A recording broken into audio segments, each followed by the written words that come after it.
Captain, incoming message. It was the dawn of the third age of mankind. Groovy. Hi-ho. This is me, Kermit the Frog. Hello there.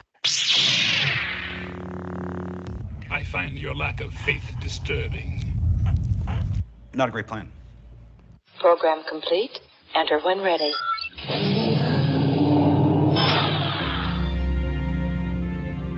Let's see what's out there.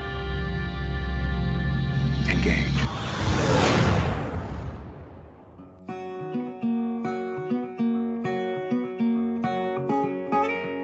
Hey there, we're those Sci-Fi guys, and this is That Those Sci-Fi Guys show. Just two working dudes, different lives, different jobs, but a whole lot of love for science fiction and the fun that comes with. We are your hosts. I am P.S. McKay, and despite Google's stock dropping, my stock is increasing. And I'm DT Cavman, and I'm giving you a stock answer. You son of a bitch. I resolved myself to not laugh after every time you introduce yourself. And every freaking show I'm laughing my ass off. I don't know if it's forced or what, but that was good. You son of a bitch. I've been on a roll at work, too. Have you? Yes. Good. Which is good, because last week was shit. I know. We don't need to go into it. But I'm glad that you had a good week so far. And, Yeah. and things are looking up. So how are you today, DT? I'm all right. Had a very early day at work, which makes me nervous since it's the middle of the week. Yeah. When I close, it's, normally early is like an hour later than when I left today. So that's a bit nerve-wracking. I was able to come home, change quickly, go to the gym, which I didn't do this morning, and actually get the same kind of workout I normally do before I go to the gym. Granted, going in at 6:15 is a hell of a lot better. 6:15 a.m. is a hell of a lot better than going in at 6:15 p.m. because the place was packed. I'm sure. Oh my God, that's prime time gym time, right there. That's almost as bad as January 2nd. All day, right? January 2nd. Right. Yeah. The wife and kid were out all evening, so I came home, cleaned up, had some leftovers, watched some TV, just chilled out. Have been watching Bad Batch season 3. Dude, it is. I've heard nothing but good things. I mean, Bad Batch last year kind of collapsed in on itself in the middle of the season. Like it had some. Dude, I'm in the middle of the season. I'm loving it. They're good. I found that there was some things that felt a little too side questy at times. Oh, like the pod racing? Ugh. I'm like, why did you have to revisit you love Lucasfilm. They're doing everything they can to reform and redeem the worst of their products somehow. Now this is pod racing. But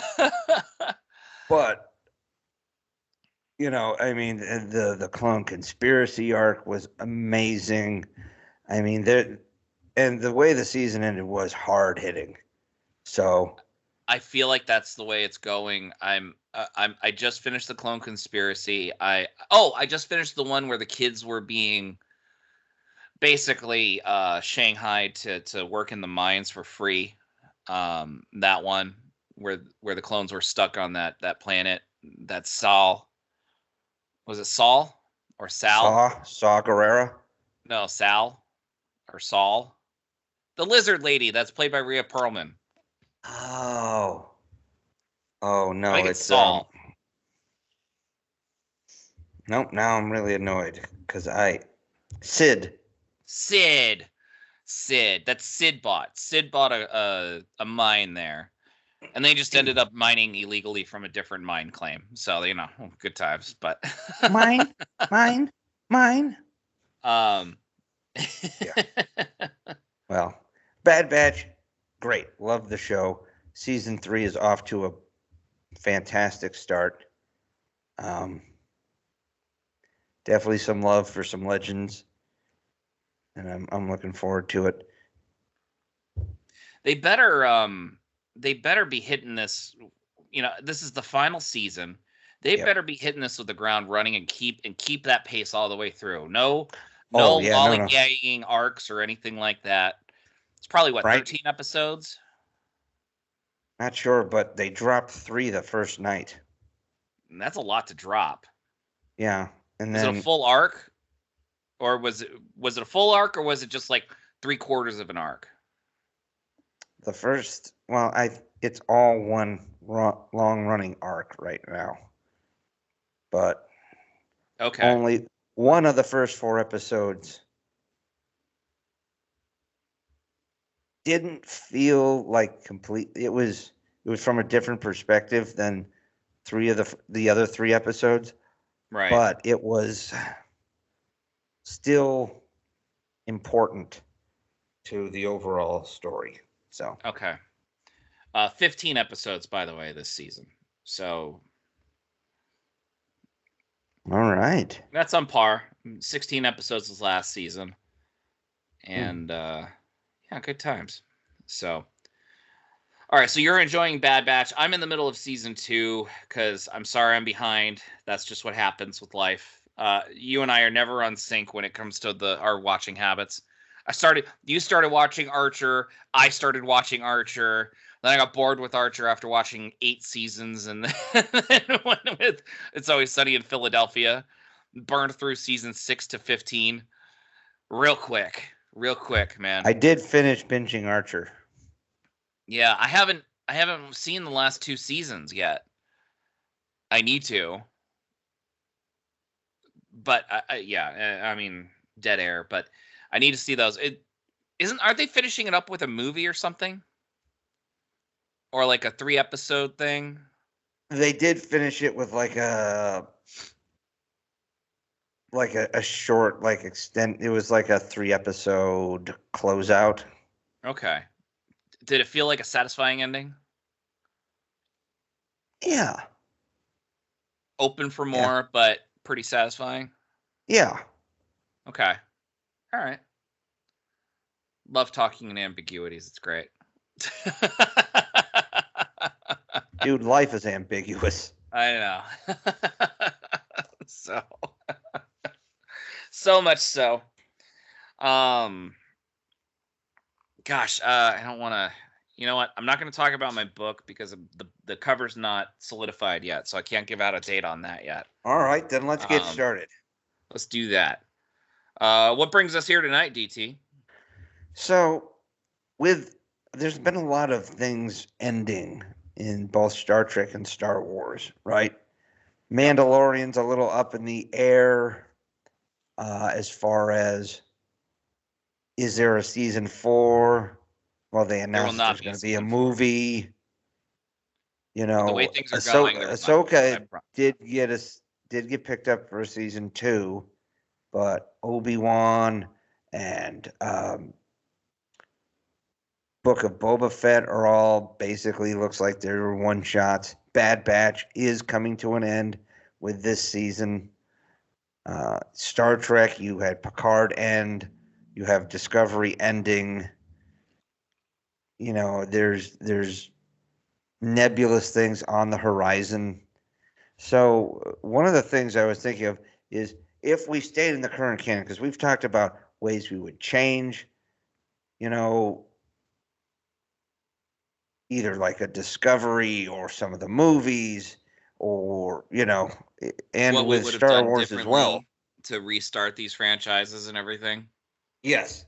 The question is, where do we go from here? And what would you like to see going from where we currently are in both franchises? Okay. All right. I can tell you right now. Go ahead. Yeah, go ahead.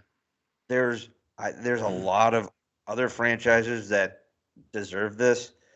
I recently saw that there is life in the Babylon 5 reboot. That has been starting to gain some traction, which was kind of good because, you know, the movie that came out last year, which I very much enjoyed, but I could understand why some people found it lackluster. I didn't think so. I kind of think part of the problem is how many of the. I think part of the problem with a lot of people is how many of the main cast are dead. And they still use them. Died young. Yeah, well, most of them did die young. Did they not get that? Younger. Most of them died like 60 and under. The ones who did die. Listen, under 60 is young from our perspective now. I know. But, and they brought in voice actors to do voices, and some did a pretty good job and others weren't as good. But you know what? I've already seen 2 other guys play James T. Kirk. Yes.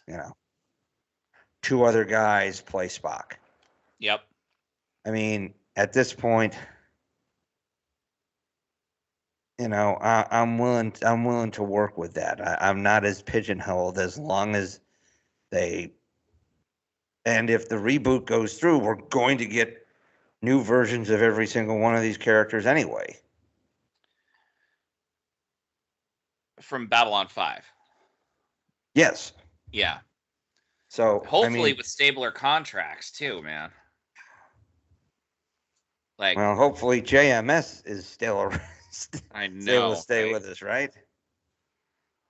Well, okay, so I'm just using that as kind of an example, right? Yeah. He's really fighting for that reboot to happen, and there is some traction gaining on that. But with all the influx at both Disney and CBS, Paramount, Universal, Scheinhardt, Wig. Paramount's going to be sold, by the way. Just FYI. Yes, it'll be sold to the Red Sox. So they will. So the Red Sox owners will spend even less money on the Red Sox and more on something else. Right.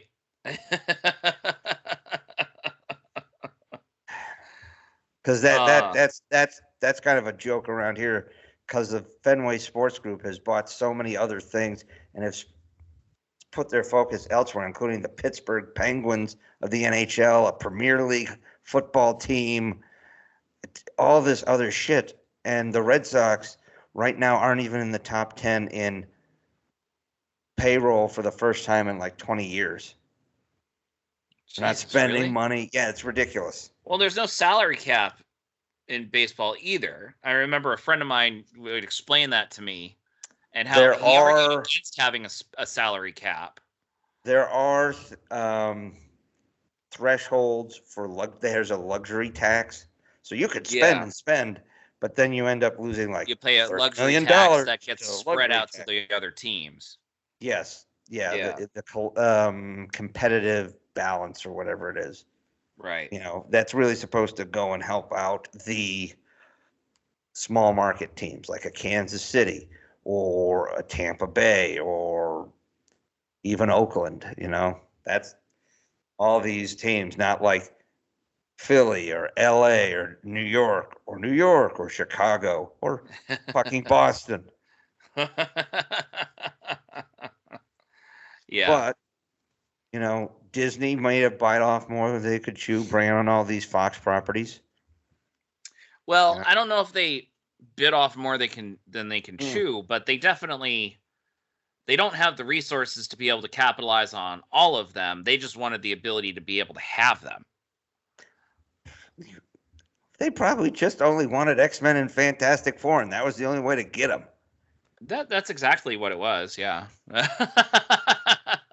Oh, and Rupert Murdoch went to Bob Iger and said, I think we're going to get out of the movie business. Do you want... Things are changing real fast, and we don't want to change. What business are they going to be in?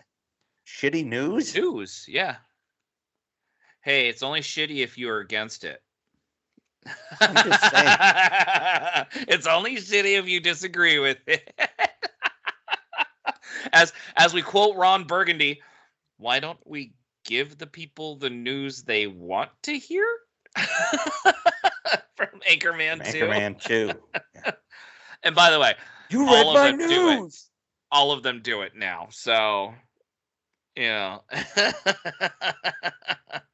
You know, the first person who may have actually invented the term fake news was Norm Macdonald. In what context? Hey, welcome to Weekend Update, and here's the fake news. He was just being so You're right. You're right. That's what he did, isn't it? Yeah. Holy crap.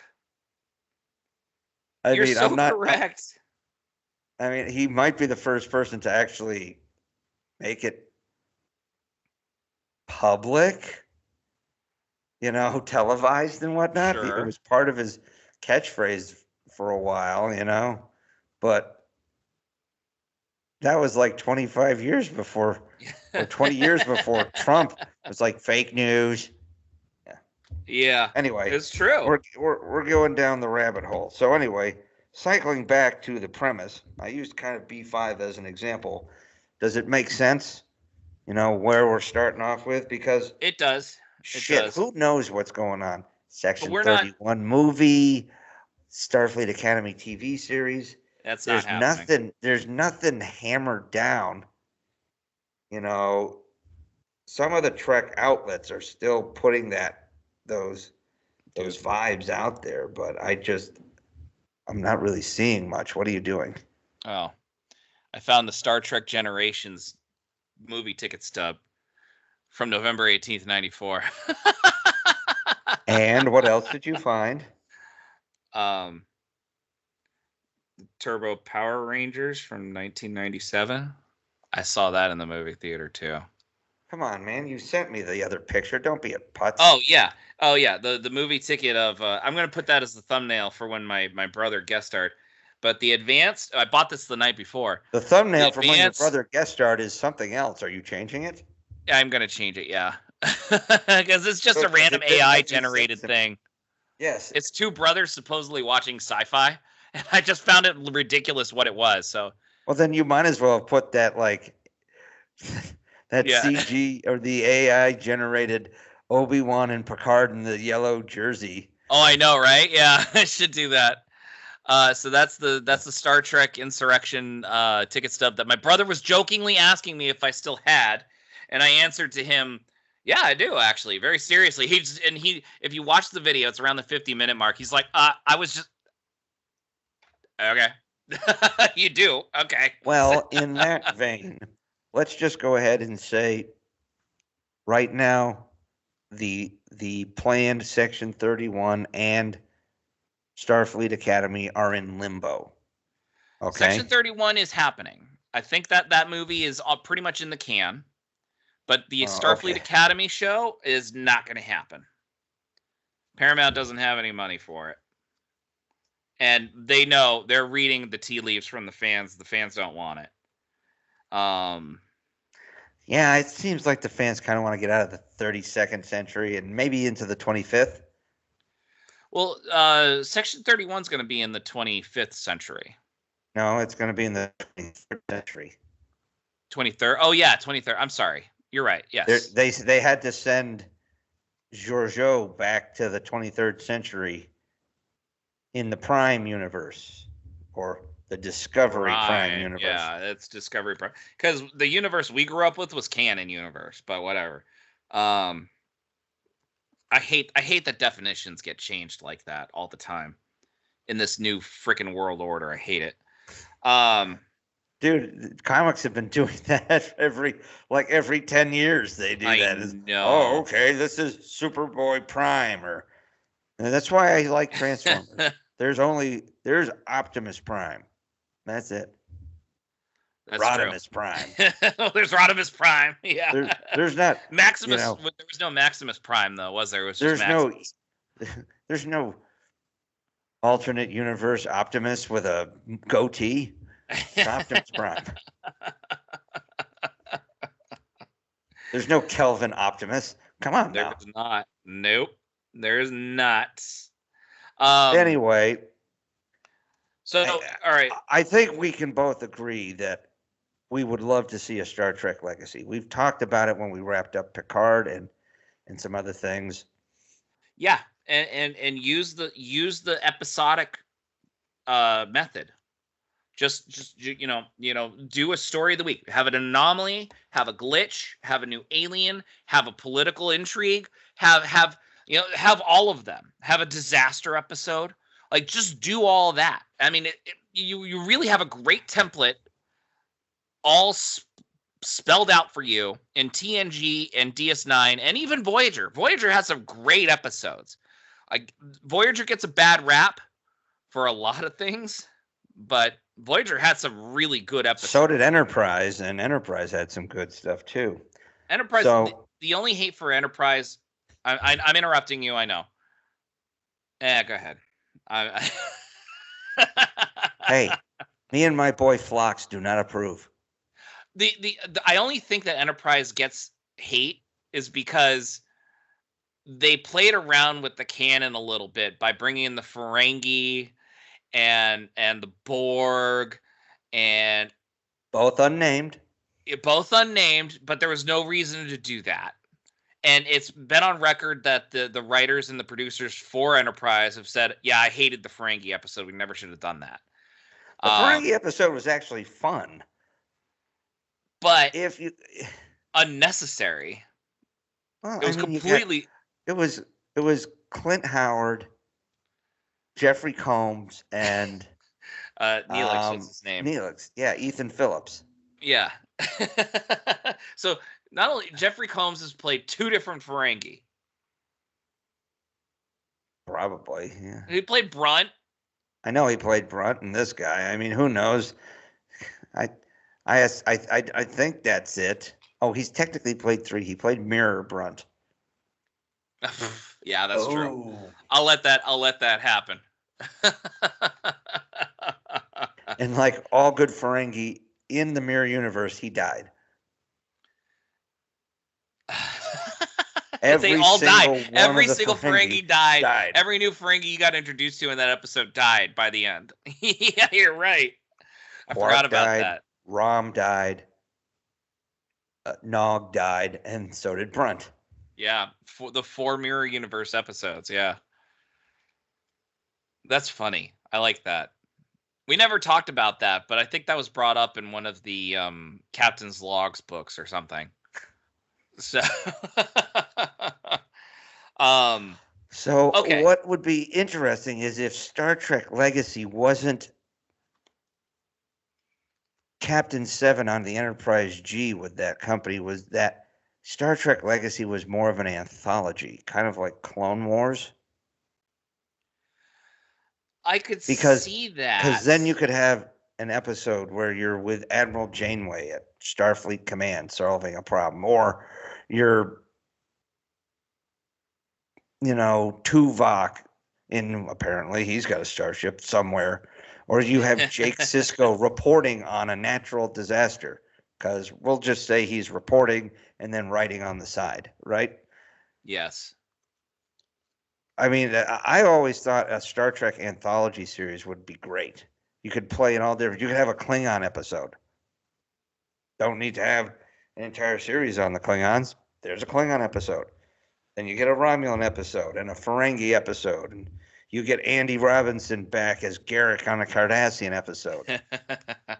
Maybe having Julian Bashir show up to deal with some sort of outbreak on Cardassia. The cute part of an anthology series like that, where every episode, or there you have like a short arc, a series of episode arcs, is that you would have the flexibility to be able to revisit the legacy shows like Garrick and Bashir and Miles O'Brien, and even have the season finale be a situation where Sisko comes back from the wormhole. That there's a very strong argument that could be done. Here's my poo-poo of that, and it's a minor one, but it's a realistic, real world. Make sure issue. You got the right kind of toilet paper. I know. Too expensive. Because you're building new sets, you have whole new costumes, you have whole new eras. Like, it would be. I mean, if money was no object, it would be awesome. But if we're talking like going back to Deep Space Nine, or dealing with that kind of stuff, you'd have to build the whole new set, or have super heavy green screen. Or what they need to do is give themselves a volume. The volume. That's what the volume. Thank you. Not the arc. They've said has cut down on expenses. Of course it would. Still $25 million an episode, but I mean, it could be an anthology, even a limited series, like 10 episodes. I would agree with that. And then, if there was any interest to spin one of these off. I mean, yeah, you already have the Legacy crew set up, so, maybe you get a couple of 3-episode arcs or 2-episode arcs, kind of like the Clone Wars did, where they had everything was like a couple episode arcs, or like season 4 Enterprise. It was like 2 or 3 episodes or something. Then you could have 2-parters, and then everybody's together at the end for, Ben Sisko's 70th birthday party, and he comes out, he's like, "Hey, sup?" No. How old is Avery Brooks? I don't like the idea that he's 70. It's probably be his 75th. Probably close, yeah. The reason why I say this is because you see Star Trek at times dipping their toes in the water. That's what they were doing with the short treks. You ready for this? 76 years old. You were right on the money, sir. You were right. Wait, doing math right? Nope, 75. You were completely on the money. Good for you. Take this as a win, dude. Okay. Well, anyway, I think that might be good, because then you would almost treat it like a season 3 of Picard, like a 10-episode movie, right? Sure. 10-hour movie. And then you can put a little bit of effort into that, right? Mm-hmm. Maybe that's it, maybe. And then it's like, oh, I really liked this Jake Sisko arc. Maybe we can do a 6-episode limited series or something with following Jake or something, something where you could spin it together. Sure. What it would give you is a chance to mix it up, mix and mash a little bit. Like, here's Miles O'Brien and B'Elanna Torres on a project, or at Jupiter Station, or at Starfleet Academy. Or here's Reg Barkley and Worf. But you could bring back a Reg Barkley into this. Yeah, absolutely. You could bring, you could mix it and match it a little bit, right? Mm-hmm. I would think that this would be really cool. Go ahead. I have one other idea. You can go on that. You can say what you were going to say. No, don't worry about it. Keep going. I want to hear. So it's a 2-pronged idea. First off is an actual traditional legacy, like we kind of teased at the end of Picard, right? Yep. 7, Raffi, the LaForge kids, Jack Crusher, and the crew of the Titan now on the Enterprise. Okay? Doing some adventures, hopefully exploring strange new worlds, new life, new civilizations, and boldly making sure that they touch back with franchise favorites where we've gone before. Mm-hmm. Yeah. That what I would love, because they already set it up, and there's already a standing crew that we enjoy. We've already, a lot of people have already enjoyed the feedback about some of even the small people on, the small roles from small Picard. People. The supporting. There's no small people, just small actors. Right. Anyway, you get what I'm saying. Sure. So there's that. And here's what I'm going to throw out. Star Trek Sisko follows Jake on his quest to communicate with his father in the temple, to try to get back in touch with him. It's almost visitor-ish. Yeah. You see, but you get to have him meet his sibling, or not meet his sibling. His sibling would be there, part of it. You could bring back, Cassidy Yates, Kira, Bashir, O'Brien, and maybe the death of Nog is tied in there somewhere. Because having Jake without any sort of acknowledgement to Nog would be a crime. Not quite like Deep Space Nine Season 8, but something, right? Mm-hmm. And it's called Cisco because you think it's Cisco and it's focusing on Jake. But Ben Cisco is almost like the MacGuffin. It's right. Yeah. It's that he's the end state. I would love that idea. And it would work in an anthology situation where you have different episodes dedicated to different kinds of stories. And this is something I had thrown out earlier, is that you could almost do an anthology with Jake being the connective tissue if he was still working as a reporter or doing research for another book or something, right? He's the connective tissue with every episode. He shows up on the Enterprise. He's at Deep Space Nine. He's shows up at Athan Prime to wistfully walk through the halls of the Defiant or something.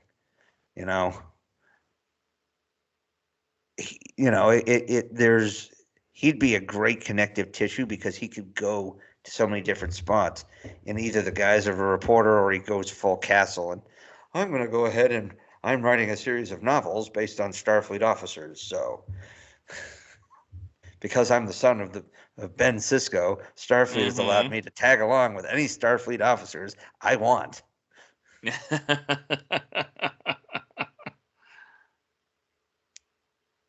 I agree completely. That would be and it would also give a nice bookend of closure. It's like probably one of the.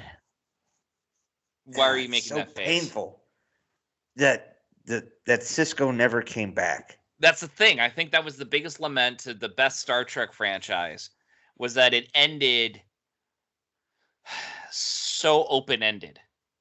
And Avery Brooks did not like that. Yeah.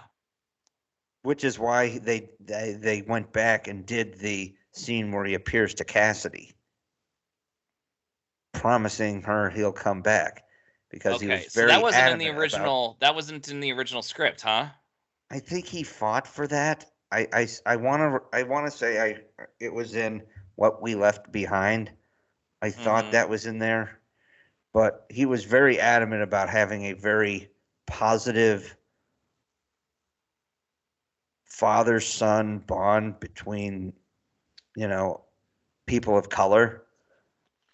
Well, I would, yes, I would champion that. I also think that was the best father-son positive bond in all of Star Trek,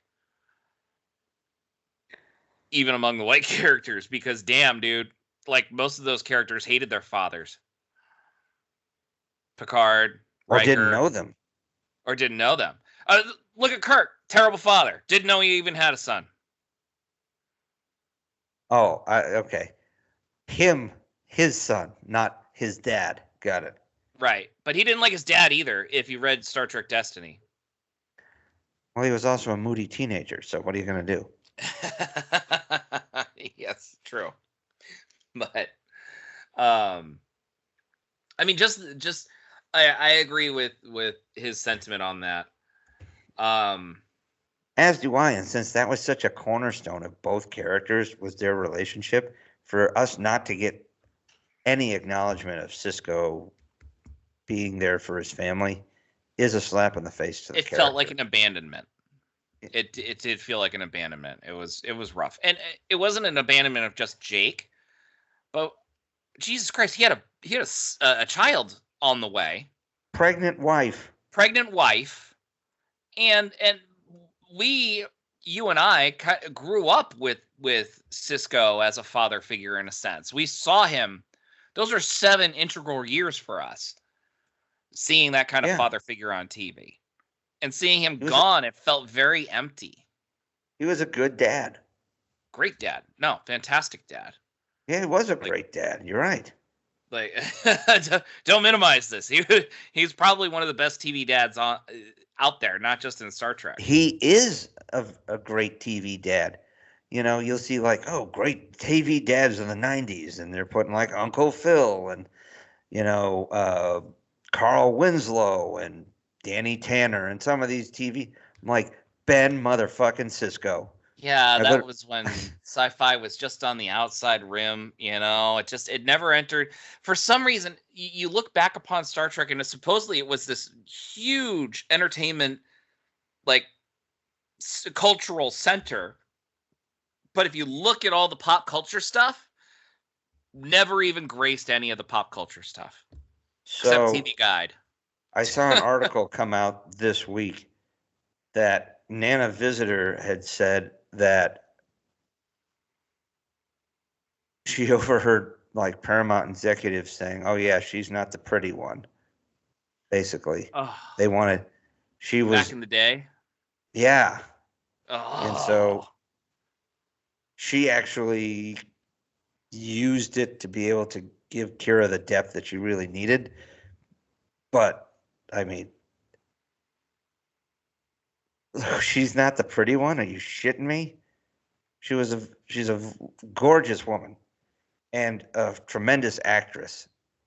And I just, when you hear about like the casual misogyny that was just being bandied about in the halls of Paramount and that got into Star Trek, it's really aggravating, especially when you would see them put out episodes about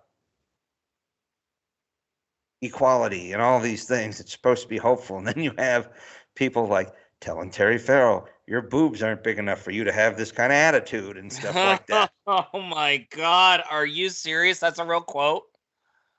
Something along those lines. That's what she's alleging. Yeah, she's alleging it. We're not asserting it. She's just we're saying that she's alleging that. I'm just repeating things I've read. Jesus. From relatively credible sources, first person, like the actors themselves.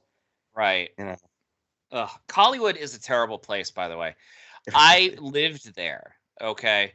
I wasn't in anywhere close to the industry. I tried out for the Weakest Link. Okay. For the college cheerleading edition, Weakest Link. And that was humiliating. It's an awful enterprise to be, forgive the pun, to be involved in the Hollywood machine. It's just terrible. Like, the people are bad. Everything is bad about Hollywood. It sucks. Everything is awful. Everything is totally awful. But the great part is Hollywood's dying. So now we're in a situation where if you're not satisfied with the entertainment you're in, you do exactly what we're doing. We're talking about things that would work. You know, work on your own projects that could work. You know, maybe, I mean, your own version of Axanar. That's not because exactly. It's so because it's such a cesspool. We're moving all good and decent filmmaking to Dollywood. Oh yeah, she'll keep a tight rein on that. Holy crap! Yeah. Do not anger the queen. Oh God. So we're talking about. She's so pure. Not even Seth MacFarlane mocked her. Oh no, she was actually a source of wisdom in a time of need. I mean, my God, I freaking loved that episode. By the way, that was so good. God, I bought that song too. And that only came out in like 2012. Like, that was a recent song she wrote.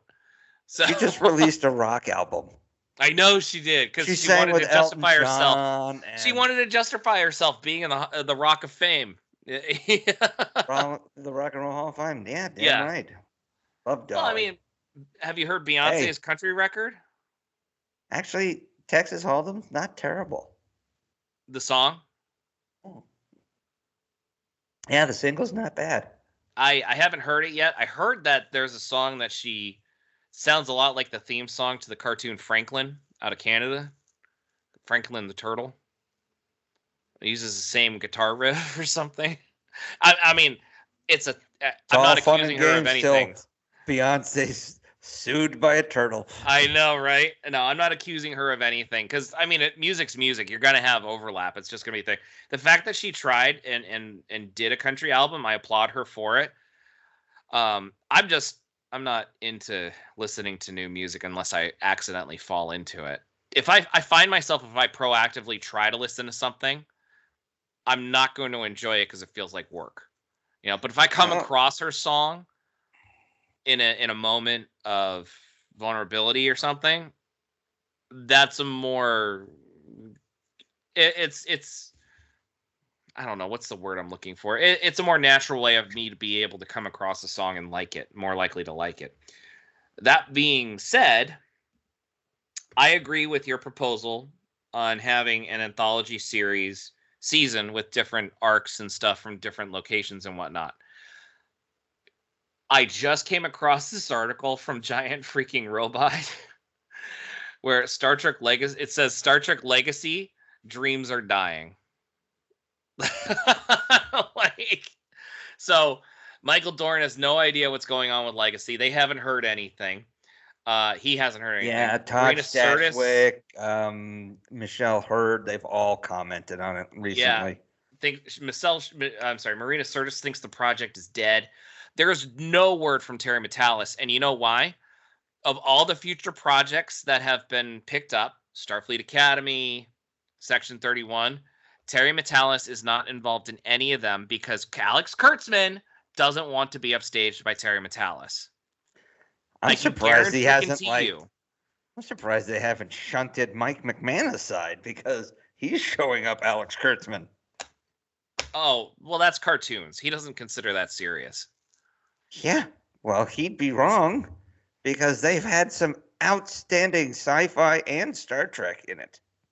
I agree, but I think what he's doing is he feels like since it's a cartoon world, I'm just guessing here, by the way. I agree with you. He's doing outstanding sci-fi in a show about Star Trek. I just listened to a podcast from a guy or a YouTube video from a guy who is extremely cynical and borderline annoying as fuck at times. Which episode of our podcast did you listen to? All of them. I mean, the guy can be kind of pompous, I feel, and it feels at times elitist, but he's very well researched, and he did the scene with Mariner and the Klingon in the cave during the glass storm. The glass storm, and yeah. When the Klingon kind of actually gets her to admit all of her fears and weaknesses and all this stuff, and he was using that as a way to show that Lower Decks actually had one of the best Klingon moments. Showed like he was honorable, he was a warrior, but he was also just and insightful, and and then he's like, and if you're one of those people who don't like Lower Decks because it's an adult cartoon, you got to get over yourself. Yeah. And he's like, and it's very Star Trek. Yeah, no, I agree. I mean, I'm right there. I agree with everything he said. I think Kurtzman thinks McMahon it shouldn't be taken too much as a threat because it's a cartoon, and he can corral him there. He can keep them there. Keep him there doing the cartoon work as opposed to taking on live action needs stuff. To team up and be the Favreau Filoni of Star Trek. Won't work. Kurtzman's got too much of an iron grip on the contract. It's all fun and games till Kurtzman ends up face down in a puddle of mud somewhere. I'm just saying, it's Hollywood. Dude. What? Are you on record saying that? I'm not flying out to Hollywood to do that. Because, dude. If it's going to happen, it's going to be on the East Coast. Oh, my God. He's probably hiding in Canada. Please stop, dude. Stop. He just needs to go. He does. He needs to go like Kathleen Kennedy needs to go. But Les Moonves they made can that contract. Go rest on their millions of dollars in their mansion somewhere. Just stop screwing with our franchises. And they're not going to. Or you'll end up face down in the mud. You'll still be alive, but you'll be face down in the mud. I am not above tripping a rich guy. Kurtzman has no intention of allowing the best live-action Star Trek since Enterprise ended, overshadowing his projects. Because, again, it comes down to Hollywood and vanity projects here. So I honestly do not think we'll ever get a Star Trek Legacy, unfortunately. I love your idea. Here's my thought. Can I give you my thought on Star Trek? I'm going to move on to Star Wars. I want to hear your thoughts. Okay. So I already told you what I would think Legacy should do. Before it was announced in 2015, late 2015, that CBS was working on a new Star Trek series, which would eventually become the abomination that is Discovery. There was a lot of talk online about how Netflix should take over the Star Trek realm, and CBS should license out Star Trek to Netflix, because the amount of budget that would be needed would be more than capable to be tackled by Netflix, as we saw. And apparently Prodigy did well moving to Netflix. Yes. Well, that's because Paramount needed money. But yeah. But the idea that was floating around, they're like, you would be able to get a ton of viewership that would probably be higher than what you got on UPN with Enterprise or something similar. And that's a lot of viewership. Like, because most of the TV shows that you're seeing now are getting a fraction of what Enterprise was getting in 2005. So here, and I know this will end up screwing Paramount Plus if they do it, but if they at least licensed it, again, because you used to be able to watch, Deep Space Nine got huge ratings on Netflix. Yeah. Huge. Mm-hmm. These guys, they need to give some of that back. You license that back out. One, you're getting money from Netflix. And two, you already have a ready-made audience on Netflix. I agree. And that was what was going on. Because Star Trek was on Netflix at the time. It was doing gangbusters. It was in the top 25 all the time. And so people were flouting out the idea, hey, Netflix needs to do this. And then I heard an idea. This isn't mine. I can't give credit to who it was, though. That you don't even need to do like a full-on 7-year series, but you could do an anthology series where you follow one crew for one season at a time. And just do that. And I was thinking, holy crap, that would be fun. I mean, there would be a little adjustment to have to deal with, like having to get to know a new crew every year or something. But you could have a situation where eventually all those seasons crash into each other for a big final season of all those people together. Yeah, so you could do just think of this, right? So this is a series. It's almost an anthology series, but you could do like a true detective where it's like one season follows somebody, one crew. Yeah, Vince Vaughn. And then Jodie Foster. Season 5, you do one season on one crew, one season on another, and then season 5, like the final season, they're all together for some big mission. Yep. Like the MCU. Yeah. And that was being flouted around because of the MCU. Think about it like that. And I remember that there was an idea going around about how, what was it? They wanted to do a crossover between Picard and Discovery, and Section 31 when Section 31 was trying to be turned into a series, which, crazy. And I'm like, no, we don't need that.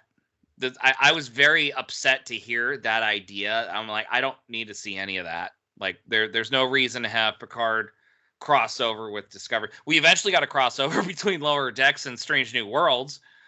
The crossover that nobody expected, but kind of liked. It was okay. I just hated the idea of seeing Boimler be so beta boy. I just got... That's in real life, it's so different. In real life, it plays different. Like, he shouldn't even be in Starfleet as he is. I'm sorry. He Rikered on Pike's saddle in front of Jonathan Frakes. It all is forgiven. I get it, but you know what I mean. For me, all is forgiven. I get it. I'm just saying, you know what I mean. So, dude, if I let myself get wrapped around the axle by every beta male I met in the military, I would never have gotten any work done. Well, how many beta males did you have that were in a position of command?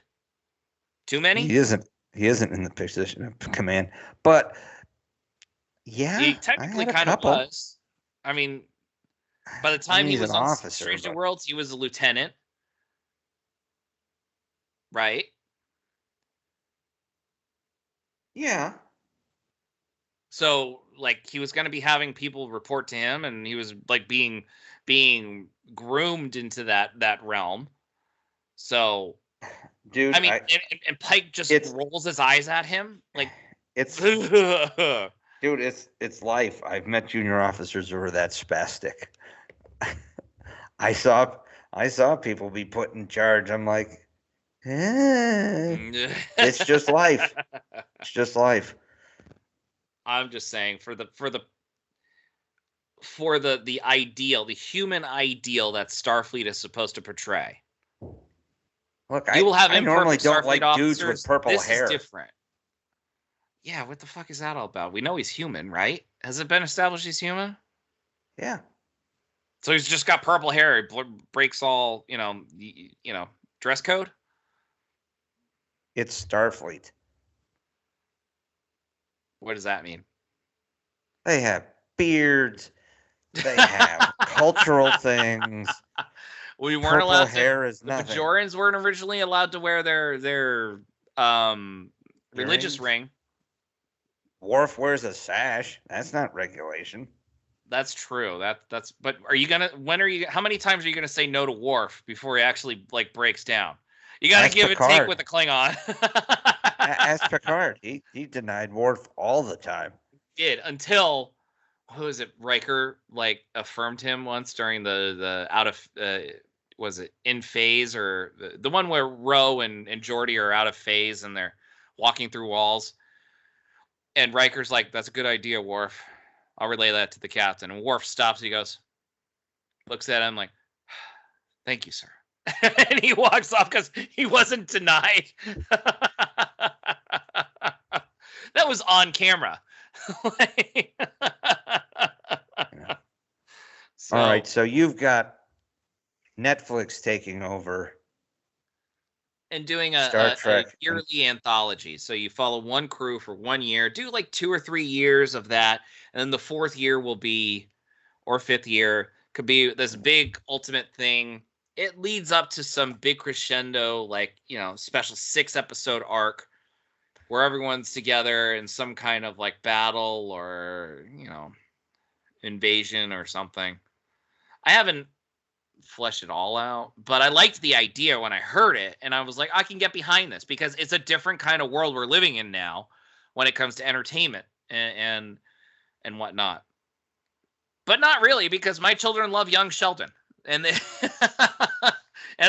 they just binge on that all the time. So I was sitting on the couch this weekend. My wife and I were talking about something, and then we hear quite loudly from upstairs the intro to the original Star Trek. I know I tried showing my daughter. Really? And then we asked her while we were out. She's like, "Oh no, I was watching an episode of Young Sheldon, and they played that when they were taking off on a plane." Yeah, she's watching Big Bang, watching Young Sheldon without actually having seen The Big Bang Theory. Right. And that's better.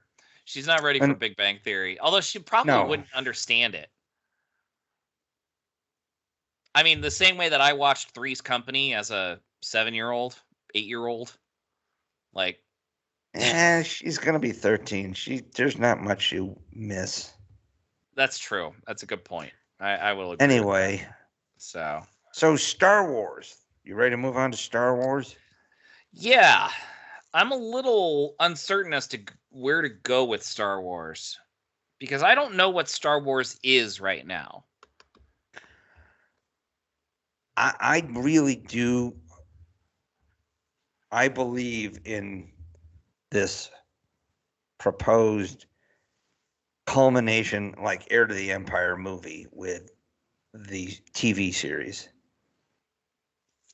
True. My only thought about that is, and I would love to see it, don't get me wrong. My only thought about that is we know how it's going to end. It'll end with the First Order coming to power 20 years later, 25 years later. But at least we can watch a decent villain. Would you call Thrawn decent right now, the way Yes. he was written on TV? Yeah. He was a masterful villain in the books. He was exquisite in the books. I very much enjoyed him in Rebels. And I would agree with that too, but I'm thinking of Ahsoka. You only see some. You don't see his full plan yet.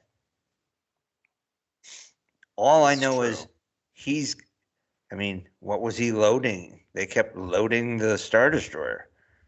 I mean, it felt like they were loading bodies of like Night Sisters. Night Sisters. Yeah, that's what they were doing. So I want to see. I want to see what their plan is. Gosh. Because Thrawn is a very realistic person. You know, he is very grounded, and it's all about strategy. If he's bringing the Night Sisters on, they're going to be like the distraction for something. I just don't yet know what his chess move is. I know what he did in Heir to the Empire, but that's not going to happen that way. No.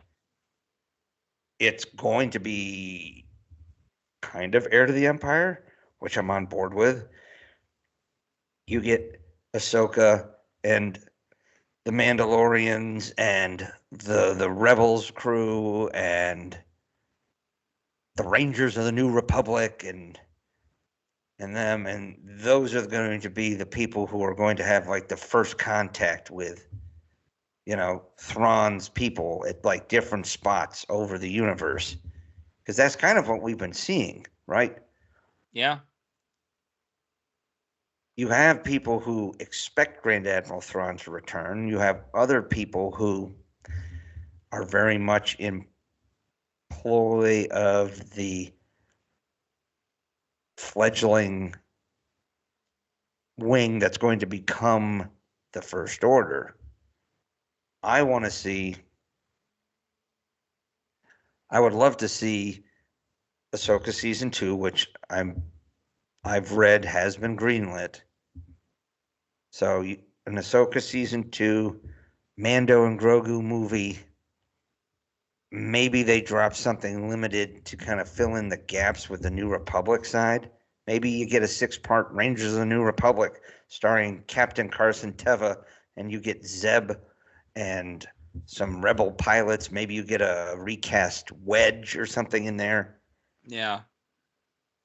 And then they're all ready to rock, and that's like a limited series, kind of like Book of Boba Fett. And then you have all of these pieces from Boba and Fennec, who are still allied with Din Djarin, Bo-Katan and her Mandalorians, you know, Ahsoka and Sabine and Ezra and whatever else they patched together, Hera and her loyal parts of the New Republic military,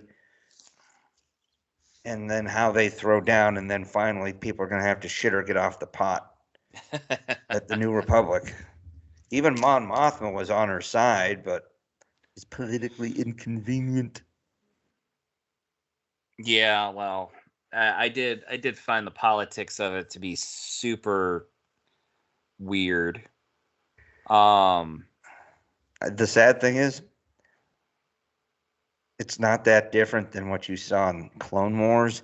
It's not that different than what you read in the Heir to the Empire books. And The New nothing was Republic learned. was constantly on the verge of pulling itself apart. Right, nothing was learned. Nothing was learned about dealing with the Empire and whatnot. And I get it. I mean, it's the same thing of what happened when the United States was formed, and it was the Confederates of the United States, or the Confederate States, where, you know, they didn't want much of a central power, but then they realized that if you don't have a central power, you can't get things done, blah, blah, blah. I mean, it's a tale as old as time. I got you.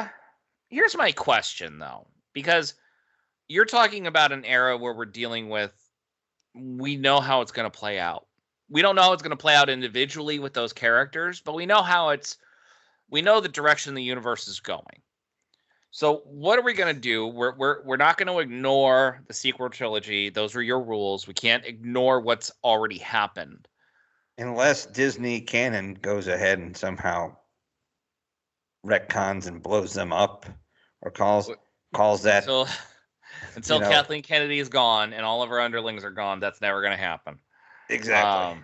And that gets put into Legends too. Right, exactly. That gets the Legends treatment. The Abrams universe. If we're going to be using timeline. So if we're going to build off of the sequel trilogy here, which direction would we go? Didn't I talk about that? Like how? No, I didn't. I mean, I did. It could also be brought in like with the Force Eaters and everything. Yeah, is that an invention of yours? No, that was from the EU. The Vong, yes, the Yuzong Vong don't really so much eat the Force, but they're almost like immune to it. There's a void around them. Yeah, right. Force neutralizer, so to speak. And that's an extra galactic threat. That would be great. You know, then you would push. Still be done. That. You could, because in let's just. So in Legends, New Republic gets formed in the wake of the Battle of Endor and a couple other small things, and they start trying to rebuild. You know, because the Empire is a mess, and now it's devolved into warlords fighting, which you've seen some of in this. You know, they classified Moff Gideon as a warlord, right? So you get some of that, but then Thrawn comes back from the unknown regions, and he gathers up most of the remnants of the Empire, tells them to shut the hell up. He's in charge, and he rebuilds his fleet. And he becomes a massive threat to the New Republic. And, you know, the New Republic ends up having to pull from the underworld, like the smugglers, and trying to find Force sensitives to help fight back, and all this fun stuff. And, of course, lots of cloning stuff going on. Anyway, then they skip. They have several different things. The New Republic finally starts getting more and more solidified. The Empire finally is squashed, and they kind of shunt it off to the side, and the Imperial remnant makes peace eventually with the New Republic. And, you know, there's other things in between, but then Luke's rebuilt the Jedi Order, not to like the 10,000 it was before the Clone Wars, but we're talking by the time the Yuzong Vong come to invade about 25 years after Return of the Jedi, Luke's been able to piece together an actual, you know, Jedi Order, new Jedi Order of, you know, maybe 100 or 200, you know, couple hundred Jedi Knights, you know, and Force users and whatnot. And so, I mean, yeah, we're way beyond that technically in canon now, but you could play with things. You know, I know the whole plan was, like a year ago, was for Daisy Ridley to come back and have Rey lead a new Jedi Order, And you could That's being pushed conceivably back now.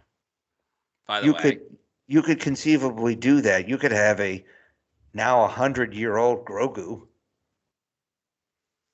Yeah, who could finally talk? Who could talk, and so there you connect the TV shows, one of its most popular characters. Yeah. You know, and now you have them. You might have an aged Sabine and Ezra, or somebody. Hell, even Filoni said that he wasn't 100% sure that Ahsoka was dead during Rise of Skywalker. He kind of hinted that maybe she was still alive. Yeah, there was no way he would be able to actually admit that. he kind of floated it out there. He kind of had I hated the idea of her being dead. Like, I hated it. Yeah. So I when he said that, I'm like, all right, I'm buying in. But you could then have others, right? Sure. Rey almost going and doing what Luke did after the original Jedi Purge, and then she has to be the one to face down the extragalactic threat. With a rise in maybe.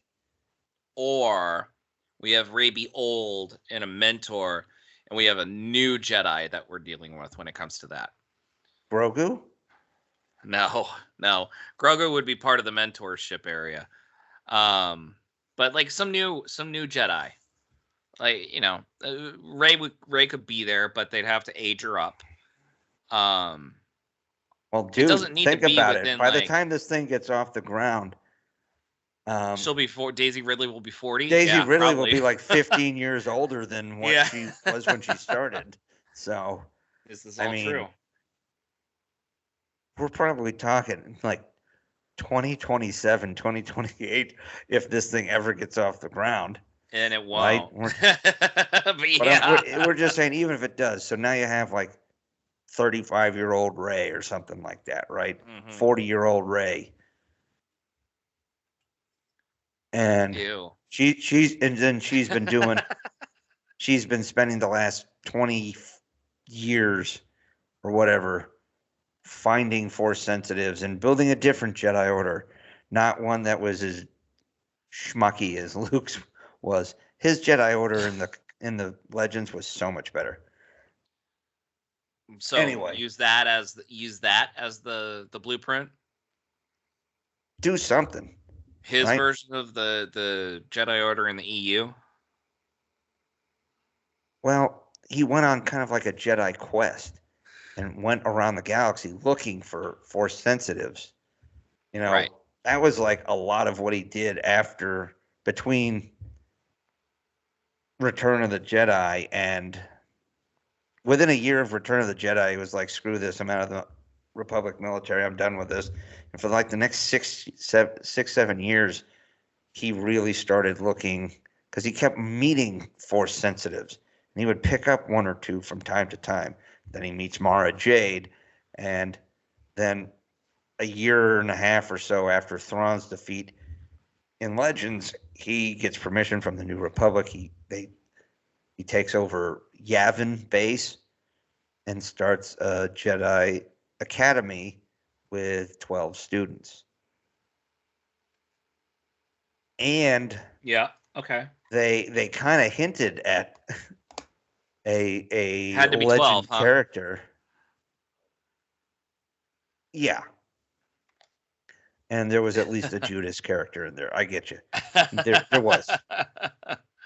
But by that time, Han and Leia's kids were like 3 years old and would come, and Luke would give them some rudimentary Jedi practice, that sort of thing. Right. Anyway, my point is that in Legends, it was almost like a quest to find Force sensitives. You don't see that because it took so long to get this off the ground. Instead of 10, 15 years after, now you had to deal with 40 years, 30 to 35 years. So all the actors are old. So by the time if they reprise their characters, their kids would have to be adults. Yeah, that is true. and then you miss all of this travel, and now you have to fit this half-assed plan for Luke's smashed academy into this.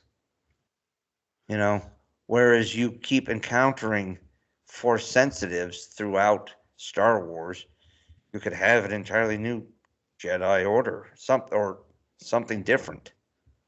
Yeah. But you build it, and maybe you don't. Maybe the Jedi become like roving Ronin, showing up to help. This is like the lone gunman. Xena or Hercules, basically traveling from star system to star system, seeing a problem with a local warlord. Have gun will travel. Like a hired gun. Sort of thing. Somebody who shows up to solve problems, like like the A-Team. Yes. If wanted for a crime you need help and nobody. If you have a problem and nobody else can help, maybe you can hire the A-Team. Dun, dun, dun. With the music done by John Williams. Dun, dun, dun. Yeah, super. Who did that A-Team composure? Was it Howard Shore? I think it was Mike Post. Mike Post? Yeah. That sounds about did right. The guy who did all the TV show theme songs from the 80s. Well, I'm talking about the movie, though. The A-Team movie. I don't know. Okay.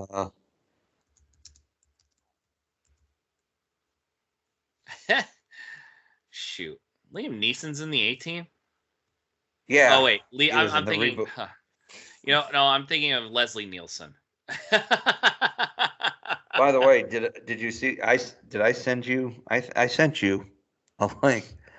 Liam Neeson apparently is going to star in a remake of The Naked Gun as Frank Drebin. Really? This apparently is a passion project he's been trying to get off the ground for a while. And wow.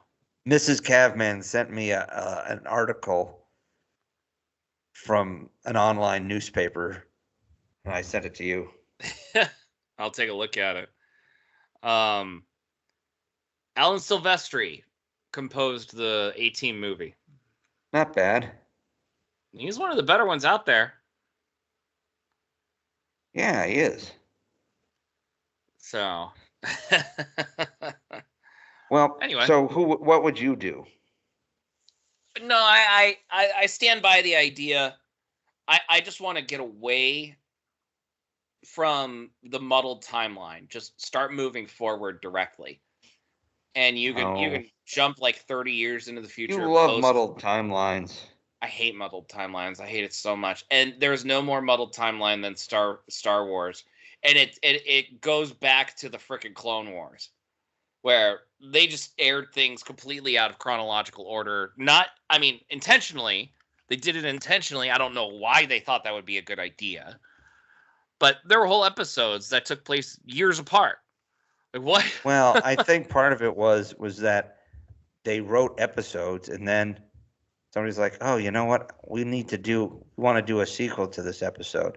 Well, this guy died in this episode, but we can do a sequel to this episode before it gets to this episode. Or we do a prequel, Or just don't do it. Look, would have been better if they did it all in chronological order? Sure. Yes. But some of the best episodes are still stuff that came back basically in time. So I'm not going to piss and moan because while Clone Wars wasn't perfect, it was really damn good. I will admit it was good. What the hell is with the idea that Star Wars just can't move forward? And when they did, they fucked it all up. Pardon my language. Part of it was they took too big a step forward, I think. Because the IP went dormant and the only projects that they put in were prequels that, the people, the actors, the characters that the fans originally fell in love with got a little too old to do what they probably needed to do. 7, 8, and 9, if they had dropped that in the 90s, would probably have been a lot more coherent.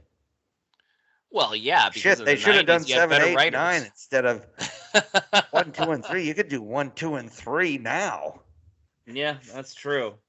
In the 90s, they had a lot better writers than they do now. So, but yeah. Anyway, you said you want to go forward. So what is forward for you? Well, that's exactly it. I already brought up the idea with the force, not eaters, but you know what I mean.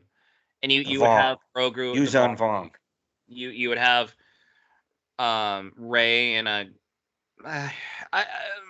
it could all be done moving forward. I mean, I'm actually repitching my idea of what we would do with Star Wars instead. Like, I still feel it's a valid idea. Like, where you would have Poe as the general, the grand general, or the master general, or Grand Moff, I don't know, of the New Republic. Because Grand Moff was a thing in the Old Republic. Yeah, pass. I'm just saying. I mean, it's a rank. Pass. You're just next gonna do that, huh? Yep. I genuinely, honestly, you have a better idea of where Star Wars is than I do. It sounds like a cop-out, I know, but I genuinely don't know where Star Wars is right now. And it's almost what I'm proposing as a reboot using the better parts of the sequel trilogy to help launch that. Poe was the better part of the sequel trilogy. Right now, I think the problem is you said it right. They bounce around too much. Their future is an interim period right now, since the only thing that they are doing are filling in the gaps between the original trilogy and the sequel trilogy. That's the only thing. That's literally what Lucasfilm is doing right now. Yes. Except for the Acolyte. And that's a pre-prequel. It's the prequel's prequel. It's a pre-prequel. It takes place, 200 years in the past or 100 years in the past? 100 years before the Phantom Menace, I believe. Okay. I mean, that's not even far enough in the past to really, Yeah, Yoda's still 800 years old. There's nothing galaxy shaking that can happen in the Acolyte because you already know how everything's going to be turning out. It's so ill-advised and so ill-informed. I was dealing... here's something. Jedi Survivor deals with Cal Kestis trying to get Old Republic tech from, 20,000 years ago. Old Republic tech that was really super advanced and whatnot. From the Old Republic. Yeah. And it was fascinating. You got to see Old Republic tech, what they were doing. There was this whole place called Tanalorr that was hiding behind an anomaly that the Jedi in the Order wanted to use to hide and to create a new Jedi Order, just in case something happens to the one on Coruscant and things like that. I mean, it was pretty wild. And the Jedi that were obsessed with it got corrupted by wanting to do that. And it was a fascinating story on a very small scale. I liked that. I mean, the thing about dealing with Cal Kestis is things are on a small scale in a grander universe. And it also is a prequel. Okay. You know how ultimately everything's going to turn out, but it's still fun elements. Here's something that could happen in the Filoni-ness. He's not afraid to pull from video games now. Operation Cinder was from Battlefront or something. Okay. Yeah. You could, and Dominic Monaghan they based Cal Kestis off of him. So he could show up as adult Cal Kestis fighting with Ezra and Sabine against Grand Admiral Thrawn's army of Night Sisters. Is that the name of the actor who did Cal Kestis? Or are you talking Dominic Monaghan from Lord of the Rings? Whoever the guy is who does I think I'm getting them confused. Cameron Monaghan, is that it? Cameron Monaghan, yes. They modeled him. Every voice actor, they used their likenesses. So every voice actor could easily transition into a live action situation, which is great. And the thing is, it will never happen though, because I can guarantee you, Kathleen Kennedy will not want a Cal Kestis that could potentially overshadow any character that she would be responsible for, which sucks. I mean, same with Alex Kurtzman. We got a Kurtzman. You know what? Fine. Situation. Everybody follows Grogu, and that's it. Okay. Cal follows Grogu. Ezra follows Grogu. Sabine, Ahsoka, they all follow Grogu. Grogu comes out of his shell, and his first words are, "Let's fuck some shit up," and that's what happens. There you go. This is the way. That's the way.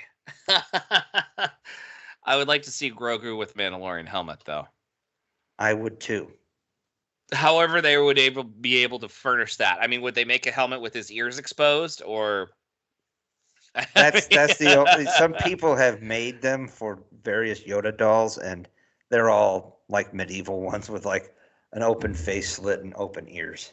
Yeah. So I don't know, but yeah, we're coming up on the end. Any other thoughts? Star Trek and Star Wars in some ways are in similar positions, because here's the thing. The franchises have both taken large leaps in time, some further than others, right? The fans who, both of them are trying to get you interested in the far-flung future. Yes. The fans want to play in the middle between where their favorites ended and that future, right? Yes. So we want to play in the 25th century with Star Trek Legacy, right? Yes. Even though they shot Discovery 800 years into the future or whatever. Century or whatever it is, yeah. Yeah, whatever. It's 700 years or something like that from where we're at right now in history.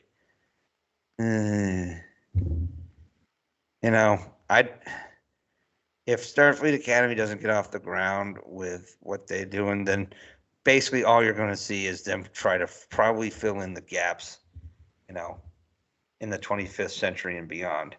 And that's going to be a problem. I mean, they should just ignore what Discovery did, and they won't. But here's the thing. Who do you think is in a healthier position? Do you think it's Star Trek or Star Wars? I think it's actually Star Wars. Why? Because they have more projects. They have more projects, but are they good projects? I mean, you got the Acolyte series that no one wants. How do you know no one wants? Just because there's zero buzz for it. There's zero buzz. There's zero online movement for it. Nobody knows who's starring in it. As soon as some of these things drop, cast gets dropped, a teaser gets dropped, then see. I'll also argue this. The Rey movie being pushed back. There's zero release date, zero production date for it. The Mandalorian and Grogu movie, which horrible title. That could just be the working title. That's a priority. That's a priority. It might just be called Mogu. That's worse. That's a priority, which makes them push back the Rey movie.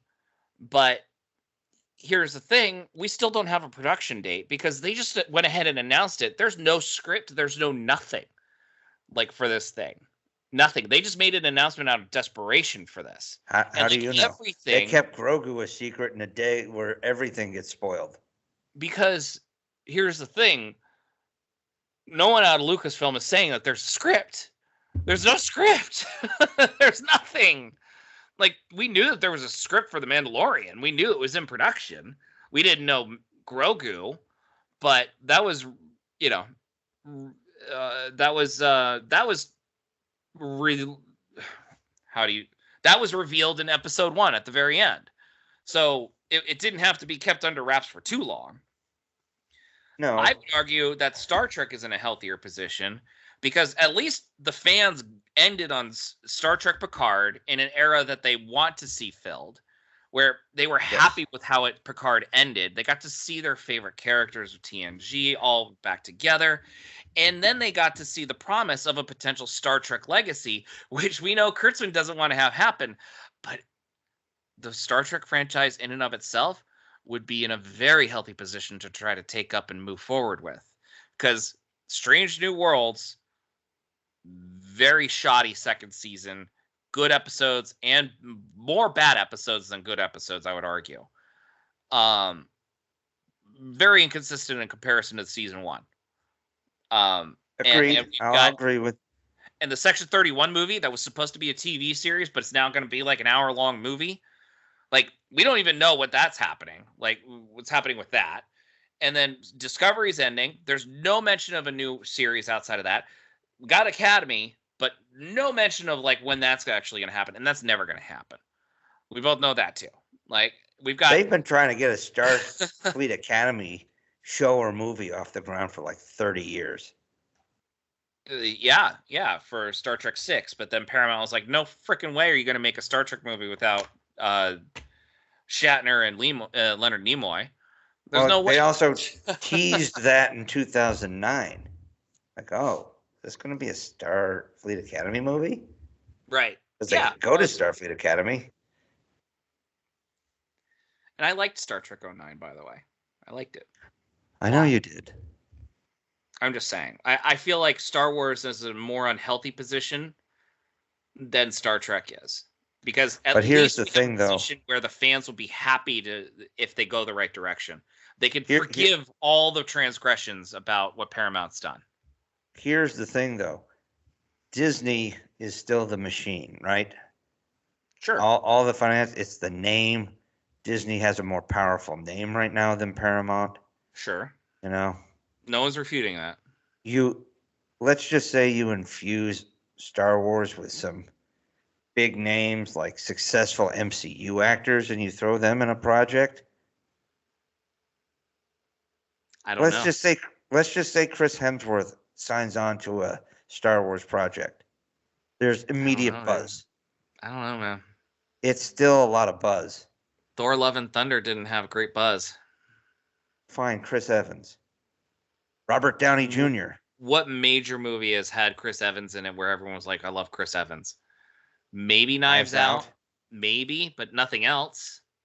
Like, we're in an era of no movie stars exist anymore. Which is like he does. Robert Downey Jr.? Why? Why not? I mean, the only other thing is... If RDJ said he announced that he's going to play, the new Grand Master of the Jedi Order in 50 years after, the Force Awakens time frame, people would be all over that. Perhaps. Not arguing with it. I would say maybe RDJ would probably be the most likely to fill your argument. I would still be hesitant about it. Because we saw several independent projects that he did, such as that one where he was like Dr. Dolittle. And that bombed. That didn't do well at all. He crushed Sherlock Holmes. That was 15 years ago. Yeah, and apparently part 3 is still in the works. I mean, I can't refute that, but I'm just saying, I don't know. I feel like Star Trek he got a lot of love for his small role in Oppenheimer.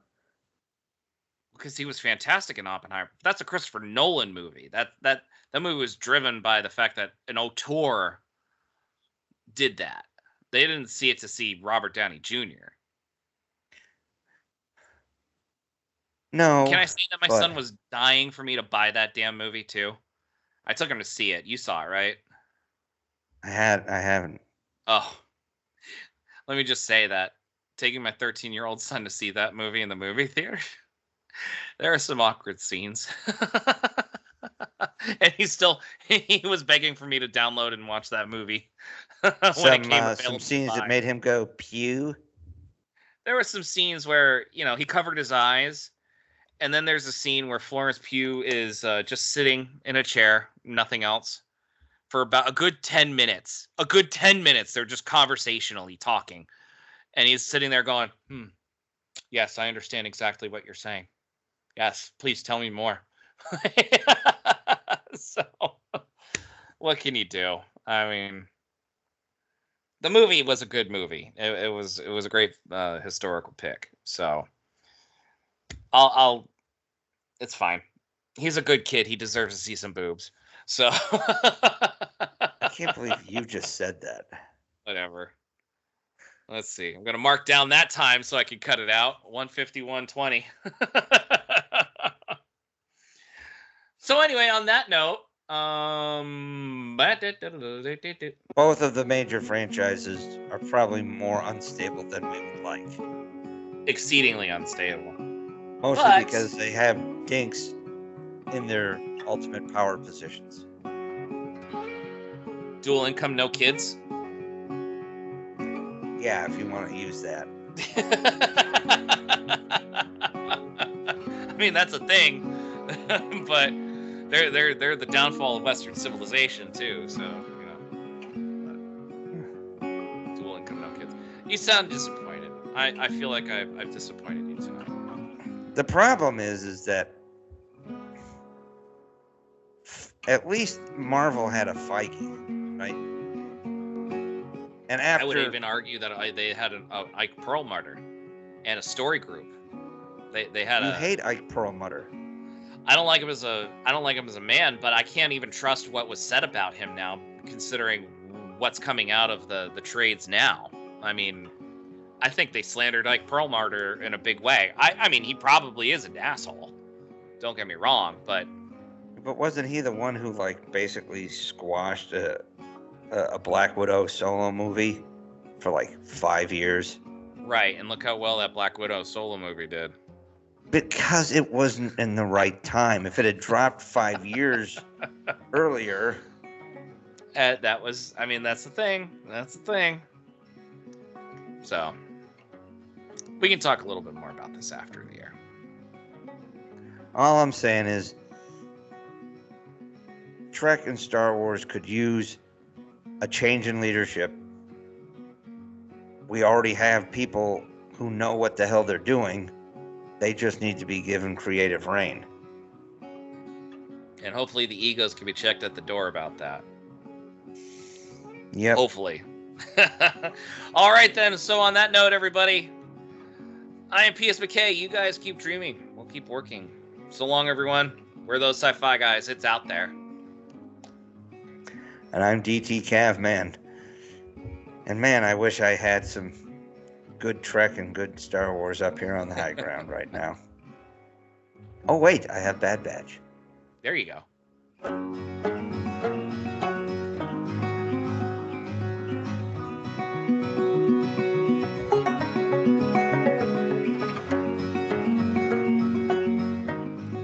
Those Sci-Fi Guys is an independent broadcast by Alpha Site Productions, produced by DT Cavman and P.S. McKay. Music courtesy of Camtasia. For more information on upcoming episodes, follow P.S. McKay on X at P.S. McKay, or go to thosescifiguys.com for past episode information.